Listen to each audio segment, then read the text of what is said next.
Mirëmëngjes, shikues nderuar, jemi rikthyer tashmë në pjesën e dytë ku do ndalemi sërish tek zhvillimet politike në vendin tonë. Kam të ftuar ditën e sotme kryetarin e Forumit Rinor të Partisë Demokratike Dega Durrës, zotin Shoqëri Myrtollari. Zoti Myrtollari, ju përshëndes, kënaqësi.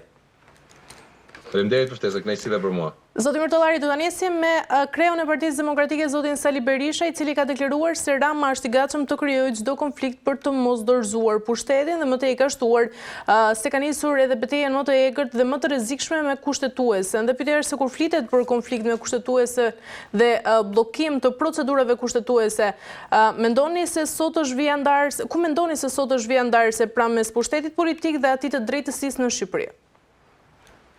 Të jem shumë realist, këtu në Shqipëri nuk ka vija ndarëse për sa i përket pushteteve politike, se edhe tre pushtete që janë më të njëjta që garantojnë edhe demokracinë, pushteti legjislativ, ekzekutiv dhe gjyqësor, sot është shumë vështirë për të ndarë, për të gjetur kufi të ndarës. Sot ka një parti shtet, e cila ka në kontroll edhe parlamentin me 83 mandate, po ka dhe qeverinë. Dhe ky është një person i vetëm, është Edi Rama, i cili i komandon të dyja. Duke pasur dy pushtete, sigurisht që ai përpiqet të ndikojë edhe tek drejtësia. Dhe ka arritur dhe ka bërë presion. Rasti zonjës Balluku është shumë i qartë që kryeministri ka përdorur të gjithë pushtetin e tij, që e garanton partia, parlamenti dhe qeveria, për të bërë pushtet drejtësisë, për të mos kryer detyrën e saj. Për këtë arsye e shoh shumë agresive edhe ndaj gjykatës kushtetuese për të arritur dhe për të marrë një vendim që intereson zotit Rama personalisht, po dhe qeverisë. Sigurisht për ata që janë të shqetësuar për demokracinë në Shqipëri, kjo është një vije kuqe që nuk duhet toleruar në asnjë lloj momenti. A jeni dakord, zoti Myrtollari, që ndërhyrjet ose vonesat në të gjitha procedurat kushtetuese për zyrtar të lartë sigurisht krijojnë këtu perceptimin se ligji nuk po zbatohet tashmë njësoj për të gjithë? Absolutisht që po. E shohim shumë qartë nga rastet e mëparshme që kanë ndodhur me qeverinë Rama, i cili i ka lëshuar, le të themi, thonjza të gjithë vartësit e tij të mëparshëm që kanë pasur probleme dhe kanë qenë në hetim nga drejtësia, dhe rasti Ballukut, i zonjës Balluku, zëvendës kryeministrit dhe ministres së infrastrukturës, është një rast i veçantë ku kryeministri Rama i ka dalë hapur në mbrojtje duke sulmuar në mënyrë agresive institucionet e drejtësisë, që nga prokuroria e posaçme, pra SPAK-u, ashtu edhe tashmë me gjykatën kushtetuese, duke përmendur, rikujtojmë këtu, ato pagat e larta dhe rrogat e larta në thonjzat të gjykatës dhe gjykatës kushtetuese dhe gjykatësve në përgjithësi për sistemin e drejtësisë, dhe duke sulmuar agresivisht për të marrë një vendim pro qeverisë Rama dhe pro zonjës Balluku. Unë shikoj pak këtu një ngjarje që duhet të shqetësonte çdo njeri në një situatë normale, një demokraci normale, nuk do duhet të përjetonin fare këtë lloj situatash. Do të mjaftonte që zonja zëvendës kryeministre dhe ministri i infrastrukturës zonja Balluku jepte dorëheqje dhe të shkonte pa imunitetin e deputetit përballë drejtësisë, mbaronte betejën e saj dhe nëse do dilte fituese me drejtësinë, ai kishte përsëri vendin aty tek qeveria. Por dyshoj se kjo është një ngjarje që i përket një farë morali apo parimi politik. Këtu po shikojmë që po përpiqet të mbahet pushteti me çfarëdo lloj forme, me çfarëdo lloj mënyre, për të mos i dorëzuar tek drejtësia dhe tek shteti së drejtës. Zoti Myrtollari, nga ana tjetër, cila është përgjegjësia që ka tashmë opozita për të ofruar zgjedhje institucionale dhe jo vetëm denoncime në një situatë kaq të polarizuar? Tani, opozita është shumë e kufizuar, sidomos me të gjithë këtë goditjen që po i bën nga mediat e kapura, nga pushteti dhe nga opinioni publik, duke vënë përpara presionin sikur opozita nuk është duke bërë detyrën e saj. Unë ju sjell në rikujtesë një denoncim në SPAK që i është bërë kryetarit të kuvendit zotit Niko Peleshi, për arsyen e vetme që nuk ka lejuar të mbahet mbledhja e thirrur nga anëtarët e opozitës që janë në këshillin e mandateve, të cilët nuk kanë dashur që ta lejojnë të zgjatet dhe zvarritet kaq shumë procesi për heqjen e imunitetit të zonjës Balluku. Për këtë arsye është bërë një denoncim në SPAK dhe opozita po përpiqet me të gjitha format dhe mënyrat ligjore për të bërë presion që zonja Balluku të përballet me drejtësinë pa imunitetin, ashtu siç e kanë kërkuar prokurorët e SPAK-ut. Dhe ne jemi duke bërë dhe në dy forma. Së pari nga ana ligjore, duke i bërë presion dhe duke denoncuar në SPAK zotin Niko Peleshi, kryetarin e Kuvendit të Shqipërisë, dhe nga ana tjetër është thirrur një protestë në datën 24 janar në shesh për të dalë dhe për të treguar që qytetarët janë aty dhe janë kundra kësaj qeverie, për ta detyruar zotin Rama dhe qeverinë ta dorëzojnë zonjën Belinda Balluku të pandehur, të marrë pandehur nga prokuroria e posaçme dhe për të kërkuar masat, për të kërkuar që zbatohen masat nga prokuroria, në mënyrë që të mos ndikohet në procesin e drejtësisë, mos ndikohet në prishjen e provave, ato që dyshon prokuroria, pra SPAK-u, ato që dyshojmë edhe ne. Jemi të vetëdijshëm që jetojmë në Shqipëri dhe politika këtu ka arritur duke bërë gjëra që janë të paimagjinueshme për një vend normal, për një vend demokratik, për një vend që aderon të jetë pjesë e Bashkimit Evropian, që është në zemër të Europës. Në fakt, zoti Mërtollari, sa i përket SPAK-ut pasira prej një sulmi kibernetik, prokuroria e posaçme ka mbyllur kështu hetime dhe i ka dërguar për gjykim 3 të pandehurit. Kur këto materiale hetimore pra të SPAK përfundojnë jashtë këtij institucioni dhe në duar të personave të treta, jemi tashmë përballë një dështimi teknik apo një sabotimi të qëllimshëm të drejtësisë, dhe nga ana tjetër cili është dhe mesazhi që u shkon këtu grupeve kriminale kur hetimet e SPAK dekonspirohen dhe askush nuk mban përgjegjësi më tej. Tani ne do të jemi shumë të qartë edhe me publikun, ata që na ndjekin dhe që na dëgjojnë, për t'i thënë që ata që duan të punojnë drejt dhe të jenë të dobishëm për këtë shtet janë armiqtë e partisë shtet. Dhe kemi parë këtë me të gjitha përgjimet që kanë dalë të paktën për opinionin publik, për sa i përket Akshit, si institucioni i cili ishte pikërisht institucioni që do të bënte digitalizimin e të gjitha institucioneve shtetërore, duke i parë ato tendrat në mënyrën si janë bërë dhe kush i ka marrë dhe si janë zbatuar. Këtu shohim që digitalizimi dhe e gjithë bota elektronike apo të gjithë arkivat elektronike janë të rrezikuar në Shqipëri. Dhe SPAK-u në këtë luftë, apo prokurorët, ata të cilët dëshirojnë që ta bëjnë punën me dinjitet dhe drejt, ata janë të rrezikuar përballë krimit të organizuar, i cili është qartasi i mbështetur nga partia në pushtet.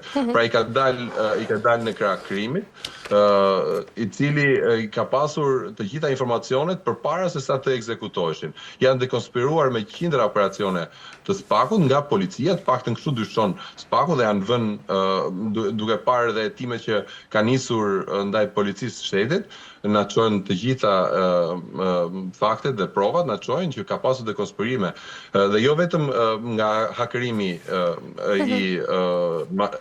hakerimi i sistemeve të SPAK-ut, por edhe nga vetë strukturat e policisë. Dhe vetë ish kryetari i SPAK-ut, zoti Dumani, Altin Dumani, ka thënë në një nga prononcimet apo në një nga dalë që ka bërë në parlament, pra që ka dhënë shpjegime, ka thënë që ne nuk kemi besim të strukturat e policisë shtetit, sepse shumë operacione janë dekonspiruar, dhe kjo më duket se është nga viti kaluar si deklarat, dhe sigurisht që tu nuk ekziston një marrëdhënie e sinqert dhe nuk ka marrëdhënie besimi midis policisë shtetit dhe prokurorisë së posaçme. Këtu të shohim që qeveria, pra që policia është në varësi të qeverisë, po i dekonspiron, nuk po mundohet ta ndihmojë SPAK-un që të bëjë punën e saj dhe drejtësinë. Ndërkaq, zoti Mërtollari, mendoni se tashmë jemi përballë një sulmi vërtet ndaj SPAK-ut, pra si institucion, apo një provë se dikush ka frikë reale nga të gjitha dosjet që janë tashmë në hetim? Unë në fakt do ta ndaja pak si institucionin me prokurorët. Unë mendoj që e gjithë lufta që po bëhet me prokurorë të veçantë. Pra ata që po marrin dhe po hetojnë dosje specifike, jo me SPAK-un si institucion. Unë kam mendimin që zoti Rama, kryeministri, duke pasur drejtësinë, do të ta merrte si merit të tij dhe si një reformë në drejtësi, pra si një merit të qeverisë së tij, nuk është se dëshiron ta sulmojë si institucion, apo ta sulmojë reformën në drejtësi si në tërësi të saj. Ai ka pasur dëshirë që ta ketë në kontroll të tij këtë lloj drejtësie, edhe me prokurorët të cilët nuk i nuk i kanë qëndruar besnik ndaj tij apo që janë marrë dhe kanë hetuar persona specifik të qeverisë së tij, që ai ka dashur t'i mbrojë, përveç atyre që i ka lëshuar me dëshirën e tij, ai po përpiqet që të sulmojë prokuror të veçantë specifik. Unë dua të sjell këtu edhe lajmin, dua të rikujtoj lajmin e këtyre ditëve të fundit, që ish kryetari i Bashkisë së Tiranës, i cili ndodhet në burgun e Durrësit, zoti Veliaj, kishte bërë një lobim në Shtetet e Bashkuara të Amerikës, jo kundra SPAK-ut, po kundra personave të veçantë, pra prokurorit, i cili po heton dosjen e zotit Veliaj dhe familjarëve të tij. Pra kishte bërë një lobim të veçantë dhe këtu është një provë, është një fakt që këta luftë nuk e kanë me SPAK-un si institucion, se ata e kanë krijesën e vet. Ata e kanë me persona të cilët janë duke bërë punën drejt dhe qartë, dhe qartësisht duan që këta persona të mos jenë pjesë e strukturës së SPAK. Këta duan që të jenë persona të ulur dhe të mos bëjnë pra sikur po bëjnë drejtësi, sikur po bëjnë hetime, po të mos t'i godasin këta. Qartë. Zoti Myrtollari, nga ana tjetër, në krye të strukturave që duhet të luftonin krimin, qëndrojnë njerëz që sot ashtu si kemi mësuar për dalim në përgjime në dosje hetimore, por edhe në skema mafioze. Mendoni se një shtet mund të funksionojë normalisht kur drejtuesit e institucioneve kyçe pra të sigurisë dalin në këtë dosje hetimore dhe në përgjime? Fatkeqësisht unë jam nga ata njerëz që mendoj që shteti ka rënë. Këtu të gjithë duke marr rastin pra po i referohem policisë së shtetit, një një oficer që dëshiron ta bëjë punën me drejtësi dhe do të jetë i drejtë me atë që ka rënë dakord parimisht me veten e vet dhe me kontratën e punës apo për të shërbyer shtetit së drejtës, e ka shumë të vështirë në këtë lloj ambienti, sepse ai dekonspirohet pa shkuar informacioni tek shefi i tij apo pa shkuar akoma më lart, nuk ndjen të lirë, duke parë këta drejtuese që kanë lidhje të drejtë për drejtë me bandat, me krimin organizuar, që informacioni shkon përpara atyre sesa të ekzekutohet. Askush nuk ndihet i lirshëm për të bërë punën e tij. Këtu nuk ka vullnet politik për ta sulmuar krimin, edhe sigurisht që personat e ndershëm e kanë shumë të vështirë të mbijetojnë. Pastaj do dalim tek kjo gjendje ku jemi sot, ku krimi i organizuar ndihmohet nga policia më tepër se sa, do të thënë, ata që duhet ta luftonin, ata janë krau i tyre dhe është shumë e vështirë që të kemi një shtet në këtë lloj situate, në këtë lloj gjendje. Është shumë e nevojshme që të ketë një ndryshim edhe në rastet ku qeveria nuk tregon shenja që ka dëshirë të ndryshojë apo nuk ka dëshirë që gjërat të përmirësohen. Këtu pasaj është nevojë dhe domosdoshmëri që të jetë populli ai që e kërkon këtë dhe me format e tij më të ndryshme, në forma demokratike, duke filluar që nga reagime personale deri në protestat mëdha, dhe këtu do i ftoja shumë që t'i bashkohesh në opozitës, si e vetmja mënyrë për të qenë një grup sa më i madh për ta kundërshtuar këtë qeveri dhe mënyrën se si këta qeverisin. E qartë. Ndërkaq së fundmi kemi parë edhe vrasjet të cilat kanë mbetur pa autor dhe jo vetëm, dhe arretisje nga burgjet të sigurisë të lartë, i cili ishte edhe rasti i fundit që ne dëgjuam në Durrës, por edhe time të cilat janë mbyllur tashmë pa rezultate. A jeni dakord zoti Myrtollari se këto tashmë nuk janë më raste të izoluara? Sigurisht ka shumë raste sa ka ndodhur shpejt.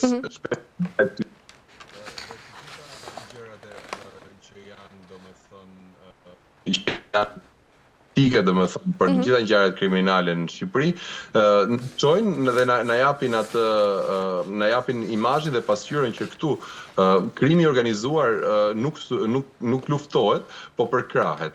Dhe ndoshta dhe specifikisht disa grupe të saktuara. Dhe për këtë arsye jam shumë i vetëdijshëm që këtu do ketë ngjarje të cilat të tjera në të ardhmen, nëse nuk do ketë ndryshime reale dhe serioze, do ketë ngjarje të tjera të cilat janë të pa zbuluara dhe ngjarje si ajo e Durrësit ku nuk kishte funksionuar asnjë lloj sistemi, pa duket qartësi që ka qenë disa persona brenda institucioneve të shtetit kanë qenë në ndihmë të autorit i cili u arratis. Sepse nuk mund të ndodhte të ndryshe një person i akuzuar për ngjarje kaq të rënda kriminale të kishte ato masa sigurie, nëse ato mund të quheshin masa sigurie.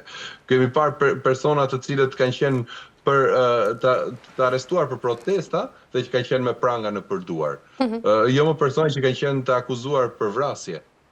të cilët shkojnë në spital shumë lirshëm vetëm me një policë. Domethënë, çdo person i logjikshëm që i shikon dhe i analizon, kupton që këtu ka pasur dorë persona të cilat janë të rëndësishëm brenda shtetit, brenda strukturave shtetërore, që kanë qenë në ndihmë të këtyre.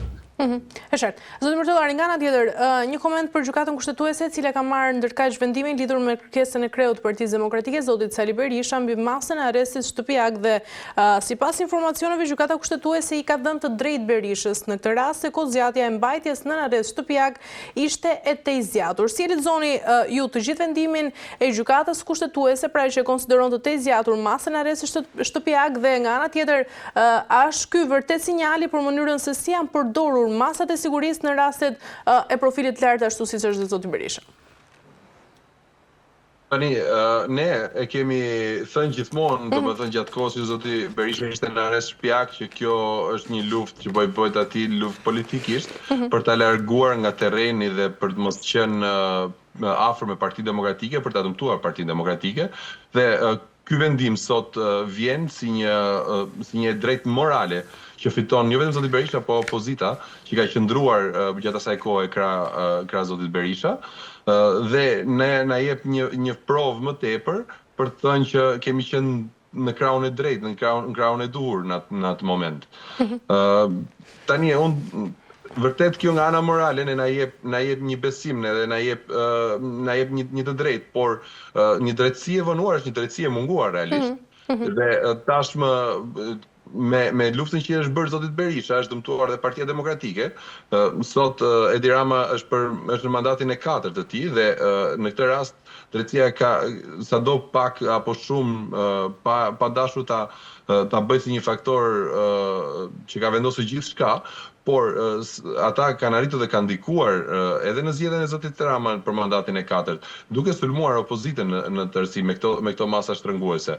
Zoti Berisha ka qenë për 333 ditë i ngujuar në arrest shtëpie dhe ka qenë shumë larg duke e zhbërë dhe fokusin e opozitës Partisë Demokratike, duke qenë në mbështetje të liderit tyre, duke kërkuar lirimin e tij dhe duke mos vazhduar aktiviteti opozitar në një mënyrë normale të bërit opozit. Pikërisht kjo është një nga instrumentet që ka përdorur qeveria nëpërmjet drejtësisë për të arritur dhe për të ndikuar, për të goditur opozitën për të marrë mandatin e 4 dhe ne këtë e kemi faktuar dhe kemi dokumentuar më herët, por në këtë rast ky vendim i vonuar vjen si një provë ekstra morale për ne, për të thënë që kemi qenë në krahun e dur dhe në kohën e dur në atë moment. E qartë. Mirë, zoti Mërtellari, për të mbyllur pyetja e fundit, mendonin se i gjithë ky vendim tashmë krijon një standard të ri për raportin mes SPAK-ut dhe gjykatës kushtetuese, veçanërisht për çështje të cilat lidhen me kufizimin e lirisë personale dhe nga ana tjetër cili është dhe mesazhi që u jep ky vendim qytetarëve të thjeshtë?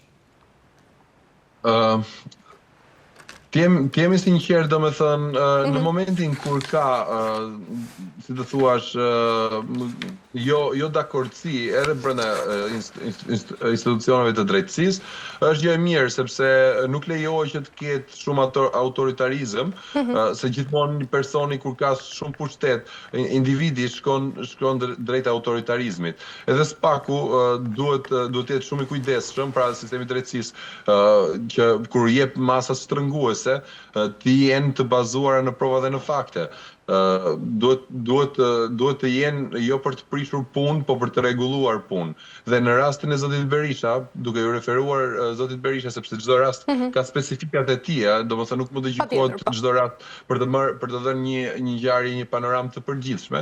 Në rastin e zotit Berisha ishte i akuzuar apo është i akuzuar për një ngjarje që ka ndodhur përpara 2013-s dhe zoti Berisha dhe Partia Demokratike nuk janë në pushtet për të prishur provat. Pra as për të intimiduar dëshmimtarët nëse ka dëshmimtar. Ka ngjarje shumë të ndryshme, pra për të bërë një dallim midis rastit të zonjës Balluku në këtë rast, po e marr si shembull me zotin Berisha. Nëse zonja Balluku në këtë moment është zëvendës kryeministre, ministre e infrastrukturës, është qeveria në pushtet me 83 mandate, sigurisht që këta kanë aq shumë pushtet për të ndikuar edhe tek dëshmitarët dhe për të prishur provat, ndërkohë që zoti Berisha ishte një person i parrezikshëm prova dhe fakte, do të them, thonjza, nëse drejtësia ka pasur në këtë rast. Pra, janë dy gjëra të ndryshme dhe mendoj që gjykata kushtetuese në këtë rast duhet me këtë vendim që ka dhënë, i ka dhënë një mesazh të gjithë prokurorëve të SPAK-ut apo të gjithë institucioneve të drejtësisë që duhet jeni shumë të kujdesshëm, pra mos përdoreni politikisht. Çdo veprim që duhet të bëhet dhe çdo veprim që duhet të kryhet, duhet të jetë konform rregullave dhe ligjeve. Në fuqi. E qartë. Mirë, zoti Mërtollari, kemi arritur në fund. Faleminderit shumë për të gjitha informacionet. Faleminderit juve. Ju falenderoj, kënaqësi. Mirë, të nderuar teleshikues, kemi arritur në fund të këtij emisioni dhe për ditën e sotme. Bashkë do të shihemi sërish ditën e hënë, deri atëherë mirupafshim.